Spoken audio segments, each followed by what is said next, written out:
I would like to call the meeting to order at 6:34 p.m. on February 10th, 2021. All right. Please stand for, let's see, we got to do a roll call. Let the minutes show that Liesel is absent and all other board members are present. And let's please stand for the Pledge of Allegiance. Okay.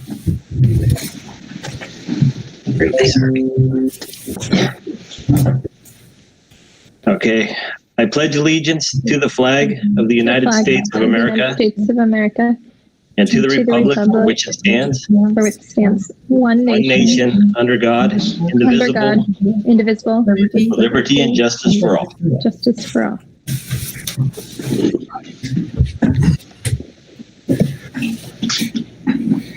All right. Okay. We have nothing to report out from closed session this evening, and we'll move right into the superintendent's comments. All right. Well, in terms of the district, I know everybody wants us to get to the COVID reopening school updates, but that's a discussion item later on in the agenda. What I want to say is today we're very happy. We're looking into retiring one of our very old buses. We have a bus from 1998, has 160,000 miles on it, and the maintenance on it's just getting to be too much to do. So we're looking at purchasing a new bus. Well, with that, there's a big procurement process we have to go through. We're just in the first stages of it. I can tell you right now, this is the same way in automobiles. Bus technology has come a long way. We took a test ride today in a Bluebird school bus, and just amazing what the safety features are that they have.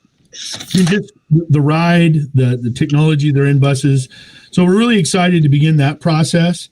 As we return to school, distancing is also going to be a concern. So we're going to probably have to expand our transportation in order to get kids to and from. We can't pack 60, 70 kids on a bus anymore, but we're going to need a 80 seats on a bus to get 35 kids to and from school. So that's one of the considerations there, something we were looking at. Another one is just in terms of the district.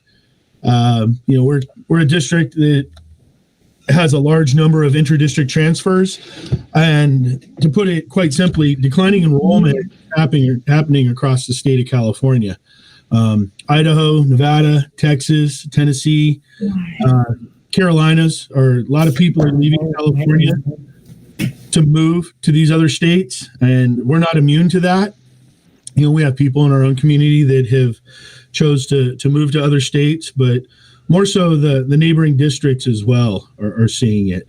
And so that's something that we really got to keep an eye on, is that declining enrollment, because it not only impacts us directly, it impacts us indirectly because of the neighboring districts. So more to come on that. We've started the inter-district transfer process. We're going to be monitoring that closely. So you got those kinders out there, you want to come into Knightson School District, we're open for business. We'd love to have you. We finalized a lot of the physical plant preparations for a return to school, but that doesn't mean that we're done. There's, like I said, we'll talk a little bit more about the training and some of the other things that are going on later on. But that's kind of it right now. Of long-term vision is looking into transportation, and then also watching those student numbers in the community, because really that it has a tremendous impact on our district. Okay, thank you. Ms. Polk, would you like to start with the principal's comments this evening?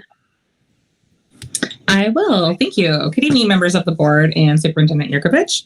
So we have a couple things going on at Old River. Currently, we're getting our facilities ready for our eventual return to campus. So making sure we have dots on the ground for spacing, desks are apart, all the sneeze guards are in place and ready to go.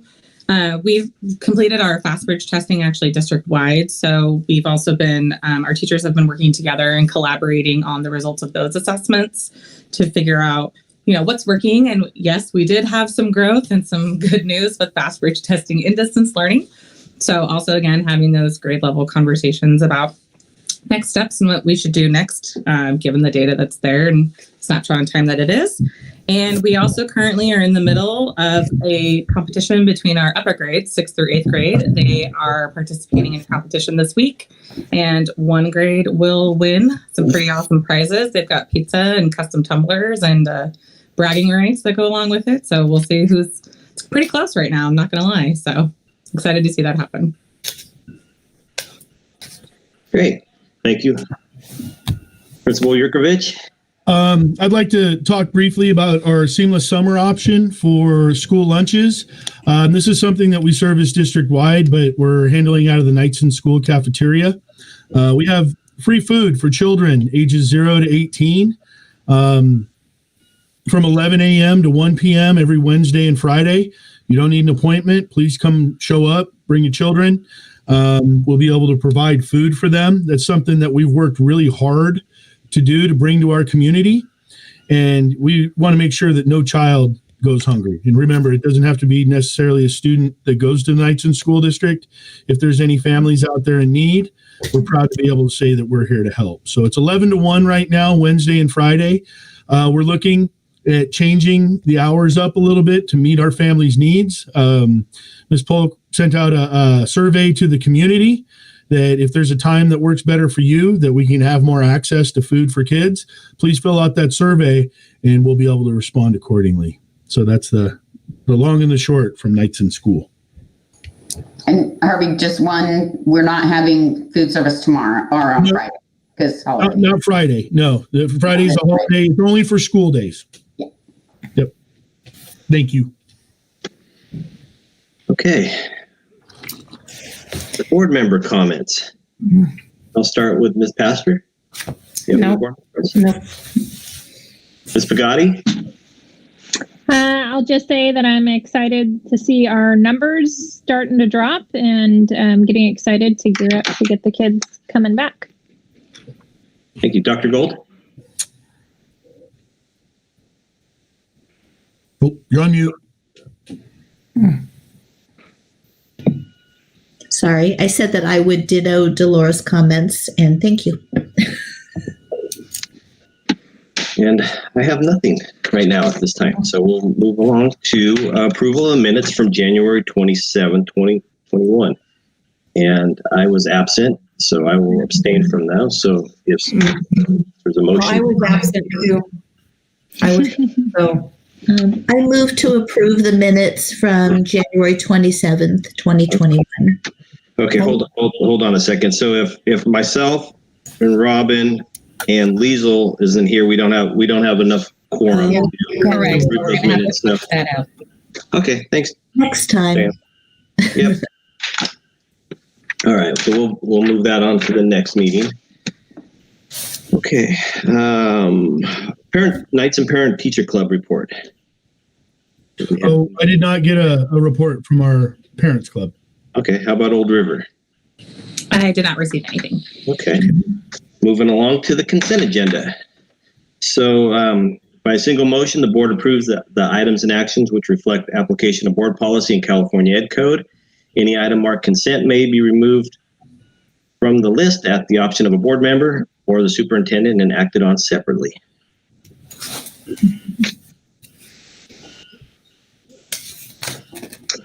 So I will call for a motion to approve the consent agenda. I will move to approve the consent agenda. Second? I'll second that. Okay, seconded by Ms. Pastor.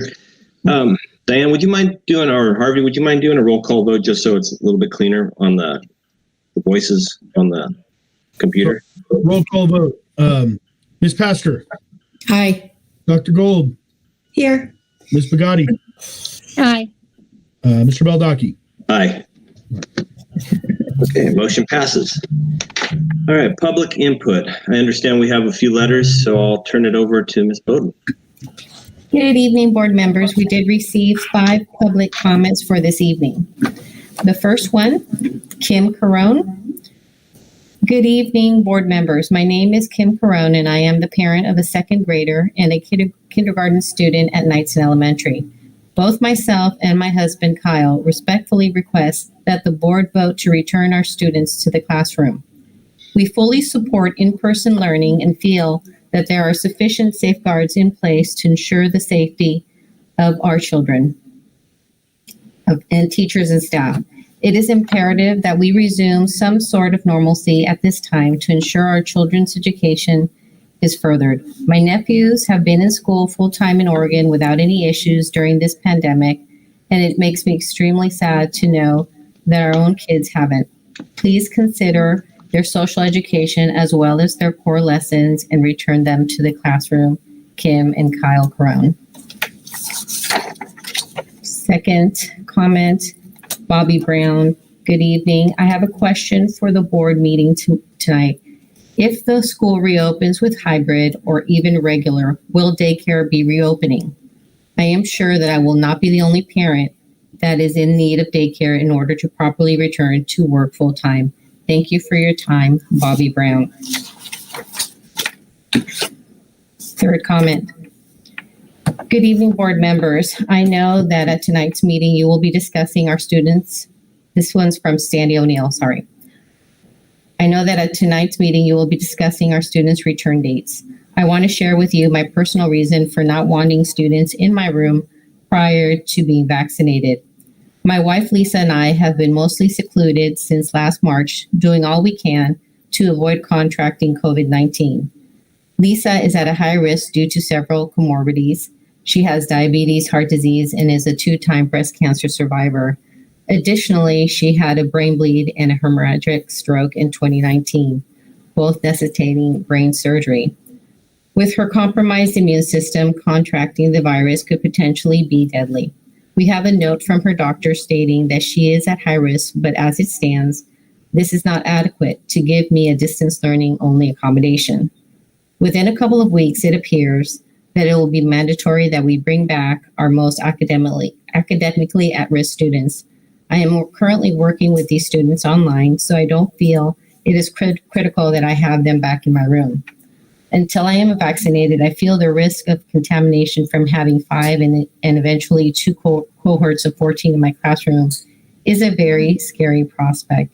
I absolutely understand the desire to have students return to in-person learning, but find it unfathomable that I and others are being forced to choose our job over our health. That would be the case because an unpaid leave is not feasible. I am definitely against bringing students back onto campus until we, your staff, have been vaccinated. Thank you for your time to hear my concerns. Sandy O'Neill, 7th grade teacher at Knightson. Next one, Katrina Ogren. Dear members of the board, I am writing to you with a few questions of why we haven't returned to school. I understand that the state hasn't made this process completely easy, but it is confusing to me why some children are allowed to go to school in California and not others. My family has students in Redding and Wilton that have been in school for months. Wilton is especially interesting because its demographics and statistics are so similar to Knightson. It is a small town just outside of Elk Grove. The school is a K through 8. Redding students have been in school full-time all year, and Wilton has been back since November, along with several other cities in California. So why not Knightson? It is so frustrating to be able to take your kids to Target and Winco, but you can't take them to school. How is a crowded store safer than a child's own personal space in a classroom? These kids need to be in school. School is essential. So many kids are falling behind academically and socially. Some have been basically alone for a year now. They need to be back in school. So now our virus county numbers are going in the direction for our kids to be back in school.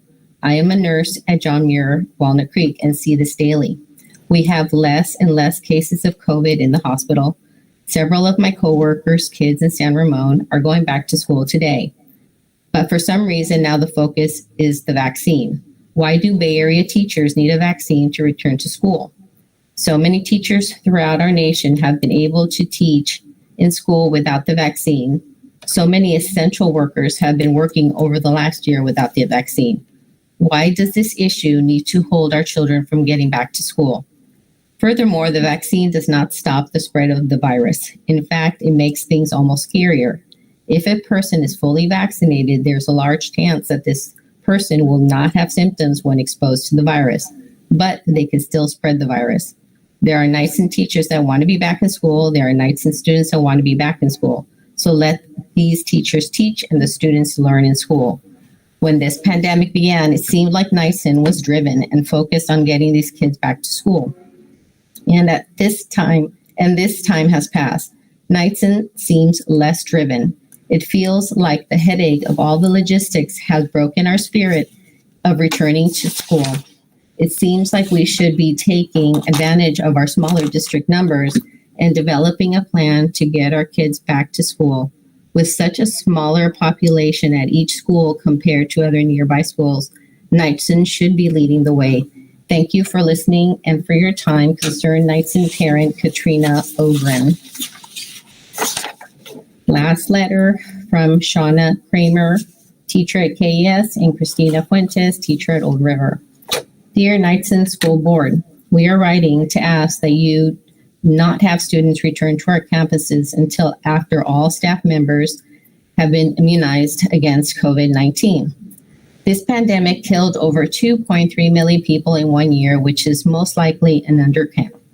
The majority of our students' families have continued to socialize with people outside their households on a regular basis or travel both nationally and internationally. This is not a criticism, just an observation.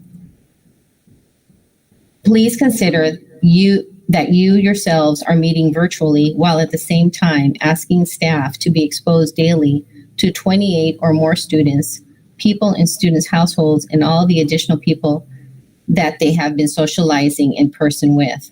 We want nothing more than to give our students the best education possible, but to bring them back before we are immunized is asking us, and consequently our households, to take an additional risk of contracting the virus. Being immunized would still present some risks, but at a greatly reduced level, which we could accept. Thank you for your consideration. And that would be it for this evening. Okay, thank you. All right, moving on to board agenda item number 1, special education update. Thank you. So in the packet, there should be just a couple of documents. I just wanted to share with the board some of the work that we've been doing district-wide to really refine our response to intervention, as well as take a look at the systems that we have in place and where we could provide more support, more training if needed, and to make sure that all of our students are being supported, especially now, during distance learning.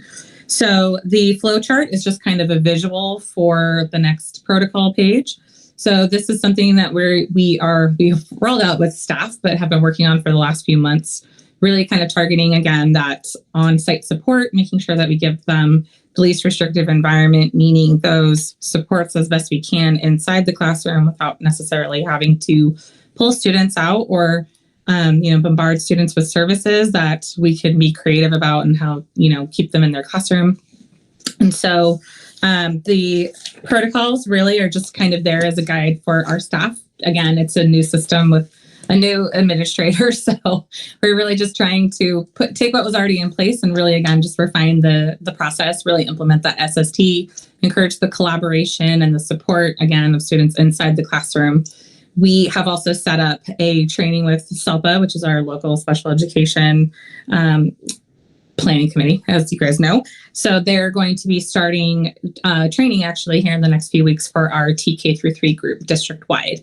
And the really interesting part is you guys should have a speech and language comparison. We got this feedback from SELPA, actually. They did a CalPADS poll to give us an idea of how many students we're serving. And I'm sure that they're going to be giving us as far as eligibility for other students, but this time it was just for speech and language. And if you take a look at some of our local other districts and just kind of look in comparison, we can see just how many students we're serving, especially for speech. And, when you're looking at it in comparison to other districts, there are certainly factors, but it kind of just lent itself to really encourage what we're doing as far as refining our process, really making sure that for those younger grades, we're really getting that support in, the fluency training, providing strategies to families at home. So that way we're really making sure that students are being served in the least restrictive environment. Are there any questions? I had a question on the final column with the percentage.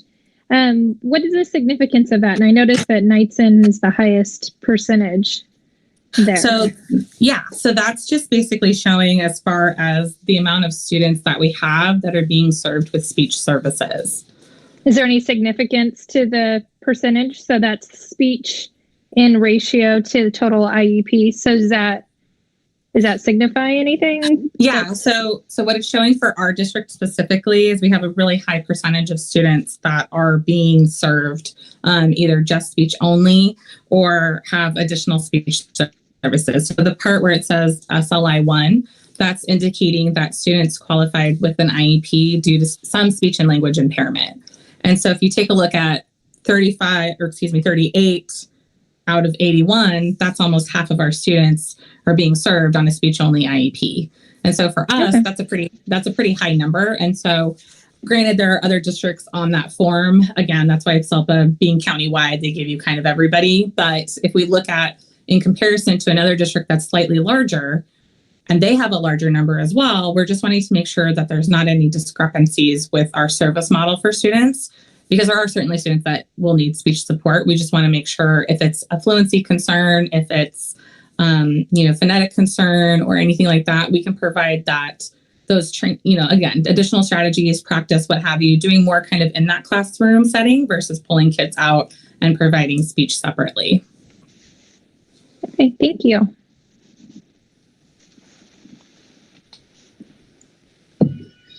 I just want to comment that, Veronica, you're doing a great job. I'm really excited about the flow chart and that you're so focused on RTI. Being a past special ed director, it gets me really excited to see the steps that you're taking. It's wonderful for the students. So thank you so much for doing that.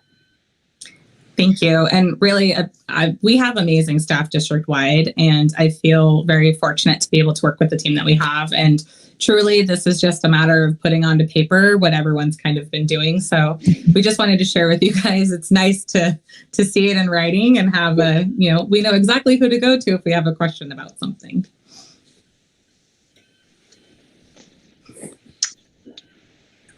Okay, thank you. Let me get back to my agenda item here. Okay, COVID-19 reopening plan discussion. Superintendent Yurkovich. Okay, so we have several parts of this plan. Where to start? Well, I think the most logical place to start is the vaccinations. As our county has ramped up vaccination sites, we found that the inconsistent flow of vaccines now is the limiting factor. When we first started this, we had the vaccines, they were sitting in freezers, but now we have the ways to administer it.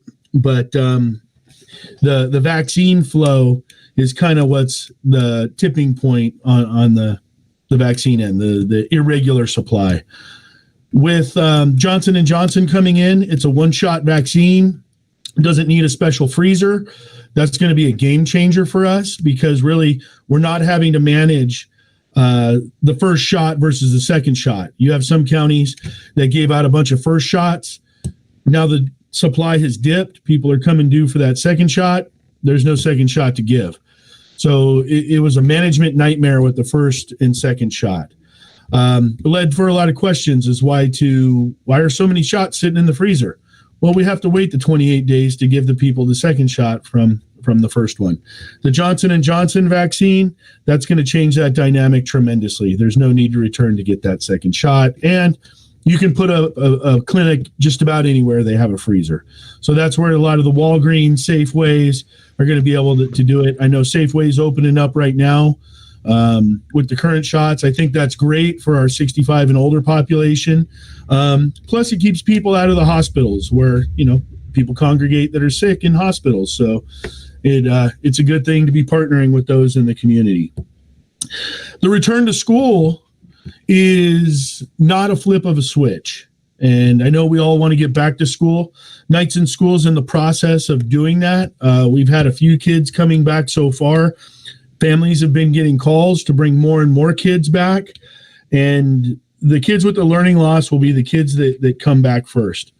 even in the best set of circumstances, as people contract this on campus, we still have to contact trace, and that will put people back out on distance learning. So once schools start to reopen, it's not going to be a wholesale reopen for good. It's going to be fits and starts. Right now, if you watch the media, the Super Bowl is, they're wondering if there's going to be a spike with the Super Bowl. My personal opinion on that is that's not going to be nowhere near. If we do see an increase, it's going to be a very slight increase. And I hope I don't eat my words, versus the holidays. The holidays is a prolonged period of celebrations, parties, eating, getting together over about a 2-week period. A Super Bowl, it's about a 4-hour game and people are in and out. So we hope that people were smart and distanced. The weather was nice. So if you did congregate, hopefully it was in the backyard where you can distance. But I'm not anticipating a really big spike as a result of the Super Bowl. I'm more concerned with spring break that's coming up because I know people are looking to get out. And as the stay-at-home order has been lifted, people are going to be traveling. There's more businesses open. So that's going to be the one that draws my biggest concern. I'd like to congratulate the Orinda and San Ramon and Walnut Creek school districts. San Ramon and Orinda officially opened today. San Ramon opened their preschool through 2nd grade and special education. And Orinda opened up TK2 in 6th grade. And that's great. Our demographics a little bit different than those areas. They have a much higher vaccination percentage than we do right now. They're up in the high teens where we're barely creeping up at like 5 or 6%. Likewise, and I'm going to share my screen. And I apologize for not having a presentation to share it for the board meeting to get it into the packet. I have to do that by Thursday night. And to be perfectly honest, news from Thursday night is quite old right now in this environment. So I'll enter this into public record because it'll be part of the presentation that'll be kept online. Let me share my screen. The transmission in schools largely mirrors the transmission in the community. It's not transmitted at schools, but the people in the community come to school. And so can you see the chart here? Let me see. Can you see the chart? Okay, so I've disseminated this chart. We have Brentwood, Byron. Knightson finally has their own line. I don't know if that's a good thing or a bad thing, but we never had a line before. Now we do. We look at Moraga, Oakley, Orinda, San Ramon, and Walnut Creek.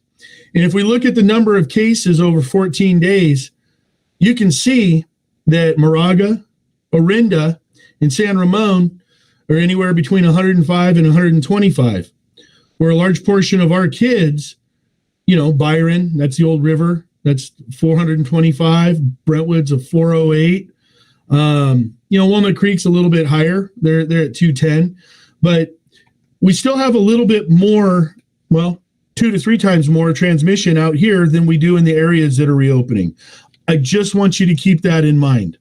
That doesn't mean that we're going to stall reopening at all from a plan that I want to present, but what it is we just have to keep that aware that just because Orinda, San Ramon, and Walnut Creek are reopening, we have to prepare for it, but we're just not there yet. So with that being said, I put out to my staff that we want to start bringing in more kids in a more robust model for the learning loss. So by February 22nd, which that'll be not this coming Monday, but next Monday, that every classroom will have at least 5 students in terms of the learning loss kids, the kids that are really struggling with getting connected. That being said, that's a minimum. We already have some classes. I'd like to give a shout out to Miss O'Leary's little kinder friends. They've been coming in this week, and it was so great to see them get a first day of school. And I want to give a shout out to all the teachers in the district that have been bringing kids in, because it is a sign that it's okay. The kids are really good about following the rules, about following the directions, and it's a slow reopening process. We have to train our staff, but we also have to train the kids on what's acceptable and what's not, because it's not a typical day at school. So February 22nd, we'll have more kids on both campuses. We're going to have to prepare our transportation and food services for those. Likewise, we also have some more training for the staff to do. On the night of February 24th, I will be proposing a reopening model. And that reopening model will consist of opening TK3 on March 1st. And I know that's a short timeline, but that's what we're actually shooting for. Now, will that happen? I am very optimistic that we can do that. I'm very optimistic that the numbers in our county will continue to drop, particularly in our area. I've been very surprised at the dramatic decrease that has taken place in the drop in cases. We hope to keep that downward trajectory. And if we do that, we'll be on track for this. Now, that being said, barring some sort of major spike or increase, many schools would have to put a pause on their reopening plan. I'm choosing to remain optimistic right now and say that I'm hoping these numbers continue to drop. Now, the reopening guidelines from the state, they're different for TK6 in 8th grade, because I know some people are saying, why is it TK6 and what about 7-8? TK6 is elementary, and elementary can reopen when we're under 25 cases per 100,000. And the county, and I'll share this on the county website,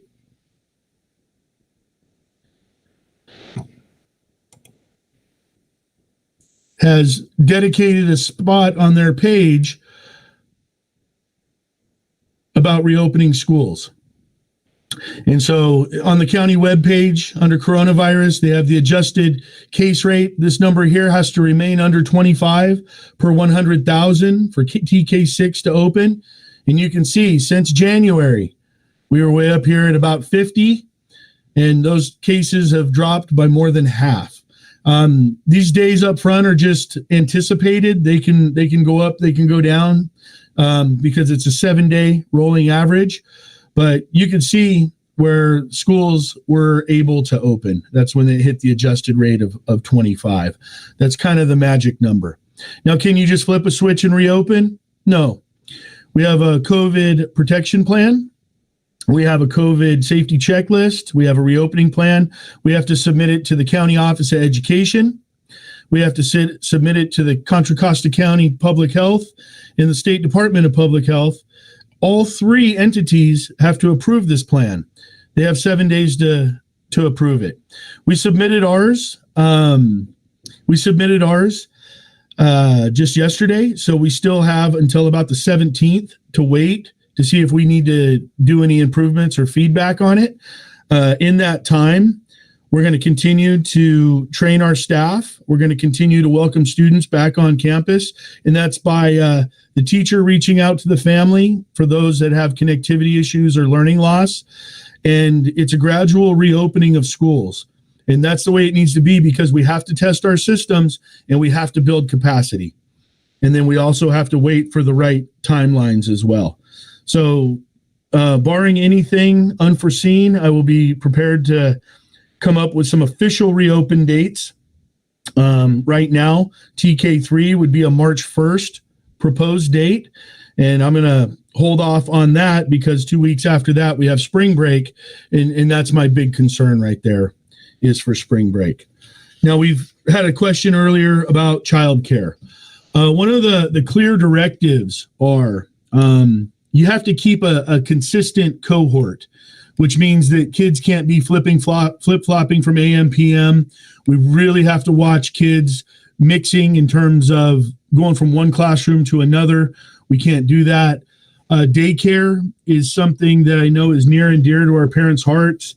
It's part of their ability to get back to work. But unfortunately, at this time, we can't pluck kids from certain classes and put them together in daycare because if one of those kids were to become positive, it has the potential to infect a many number of classrooms and kids and staff members. So we really have to watch that. So unfortunately, daycare won't be part of the plan right now. And we know we had a pretty robust daycare program. So we're looking forward to getting back to that. So in the upcoming weeks, let's keep hoping that our numbers keep going down. I'm going to keep a close watch on those districts that have opened. They're going to continue to reopen. I'm going to monitor if they have any cases transmitted on campus, if they have any surges within their communities. With schools that have reopened, we have not seen that. We haven't seen a surge in a community because the school is reopened. So we'll continue to follow the plan, the safety plan, ensure that everybody's wearing their mask, washing their hands. And we're looking forward to getting kids back to school pretty soon after spring break. And if you look at it, spring break's right around the corner. So in the meantime, we're going to build capacity, bring more and more kids back, and look forward to that March 1st date where we can get our TK3 kids back in our AM/PM cohort model. We're actually working on scheduling right now. And for parents that are listening, I hope you're listening. We're working hard to bring kids back, but some kids may have to change classrooms in order to make this work. We're going to have some online cohorts for the kids that can't come back for one reason or another. And we're going to need teachers that'll have to be able to teach that. So it may mean your child has to move classrooms within the school. And in some cases, your child may have to switch schools in order to have a seat in order to come back, because we're limited in capacity with the cohorts. It's not our first choice to have kids move classrooms or schools, but understand that if we're going to ask this, it's out of absolute necessity that this happens. And so we're excited about this. And I know that some of our labor partners are nervous about coming back. I also know that some of our labor partners are excited about coming back. The thought of increasing capacity here at school is either going to frighten you or excite you. But the numbers are pointed in the right direction. We have all the mitigation systems in place. We're following the CDC guidelines, and schools have proven that they can reopen in a safe manner. We also, I'm proud to say, are going to have weekly testing available for our staff, and we will open it up to our students, asymptomatic COVID testing each week. So they'll be able to sign up. It's 5-minute increments. You go in, the technician takes a little swab and sends it away. And then a day or two later, we get the results back, whether anybody was positive or not. For students to get tested, parents, we need you to come in and fill out the paperwork. We're not ready to do students yet. We're going to have 2 weeks of just staff only. It's voluntary. It's not mandatory, but it protects you. It protects those around you. And it's something that we're proud to be able to offer to make sure that everybody on campus is safe. I plan on taking a test every week. It's just that peace of mind. I'm out and about. I'm in classrooms, and I owe it to my families. I owe it to my staff, and I owe it to myself. I mean, it's something that I can do in the course of the day. So that's our COVID update. Next week, I will be next board meeting on February 24th, I will have an action item with a clear plan on a date to return. But right now, it's tentative. March 1st, TK3 to reopen in the hybrid model. But throughout that whole time, all classrooms are going to start having more and more kids on campus. Do we have any board member comments or questions?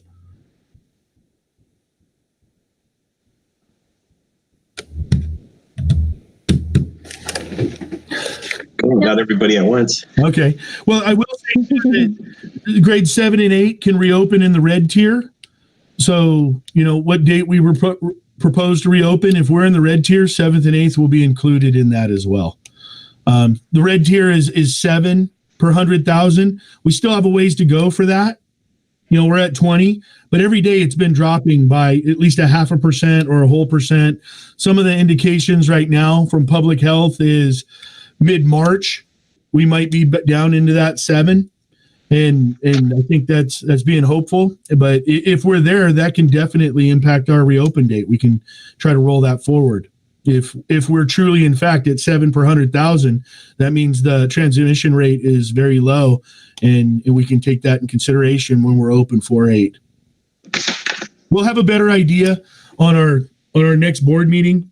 And then also, too, the legislation in California, there's still things going on. I mean, there's talk of, do educators need to be vaccinated to come back to school or not? The CDC right now, the director is saying no. The CDC is leaning that way, but the Gavin Newsom's plan still has to be passed through the legislature.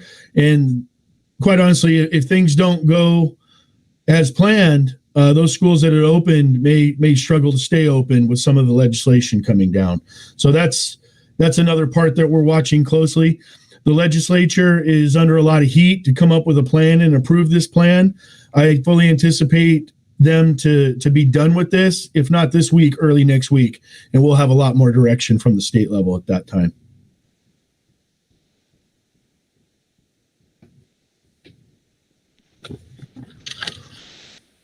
Okay. Thank you, Harvey. Okay, thank you. Okay.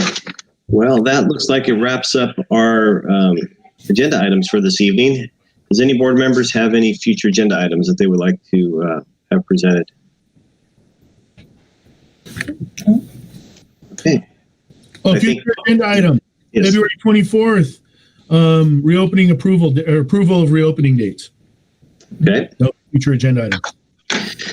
And I think your presentation covered Ms. Ongren's and Mr. Brown's comments about the daycare and the differences between us being a Bay Area county, and I think Wilton is in Sacramento County. Yeah, So, and I know. yeah. I'll tell you, Elk Grove is one of the 5 largest school districts in terms of land size in California. It's a huge district, and similar, Wilton. A lot of the people in Wilton commute to a urban area, Elk Grove and Sacramento, much in the same way our families commute into the Bay Area. So it is similar. But to be perfectly honest, we got to make sure we get this right. And we have one chance to do this. And the conditions are pointing towards it's right. And it's a process of reopening. It's not a flip of the switch. We have a lot of training that needs to go on. And you got to remember, too, we work with children. And so we bring more and more children on. They learn the system. They're able to show their friends. And I can tell you right now, the kinders, they got it down. But some of our 8th graders, boy, they want to get their cell phone. And it's like, no, stay apart, guys. So. All right. Well, there's no other board member comments this evening, then we'll go ahead and adjourn the meeting at 7:17 p.m. Okay. All right, everybody. Thank you. Thank you, everybody. Bye. Good night. Thank you. Stay Thank you. safe. Good night. Bye.